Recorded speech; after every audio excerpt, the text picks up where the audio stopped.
ইস hello guys, আমি অনেক দিন ধরে আপনাদেরকে দেখাবো ভাবছিলাম।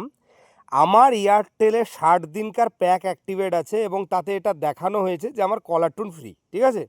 এবং আমি এই অ্যাপস থেকে এই যে এয়ারটেলের যে মিউজিক অ্যাপ আছে WYNK, এইখান থেকে আমি অনেক দিন ধরে এয়ারটেলের কলার টিউন অ্যাক্টিভেট করেছি। কিন্তু এখন যখন আমি 2 মাসকার মারছি, প্রোমো মেরেছি যেখানে আমার কলার টিউনের সুবিধা আছে, আমি কলার টিউন নিতে গেলেই যে 19 টাকাটা দেখাচ্ছে, যেটা 30 দিন পরে আমার দেখানো কথা।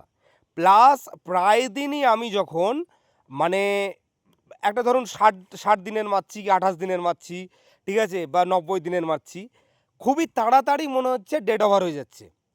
খুবই তাড়াতাড়ি মানে মনে হচ্ছে যে 90 দিন বোধহয় 40 দিনে হয়ে গিয়েছে, বা 60 দিন বোধহয় 32 দিনে হয়ে গিয়েছে, এরকম একটা মনে হচ্ছে। তো আপনারাও হয়তো ইউজ করছেন, কোনো হয়তো সিম কার্ড ইউজ করছেন, তো আপনাদের ফিডব্যাকটা কি কমেন্টে জানাবেন। এটা তো আমার মনে হয়েছে।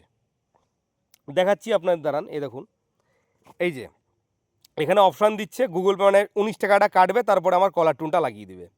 মানে এই জিনিসগুলো আমাদের এখন থেকে সাবধান হতে হবে, কারণ সারা পৃথিবীতে স্যালারি আসে 1 তারিখে, আর সিম কার্ড কোম্পানির মাস পুজে 28 দিনে, না হলে 2 মাসের জায়গায় 56 দিনে, ঠিক আছে। তো এই নিয়ে আওয়াজ কিন্তু তুলতে হবে।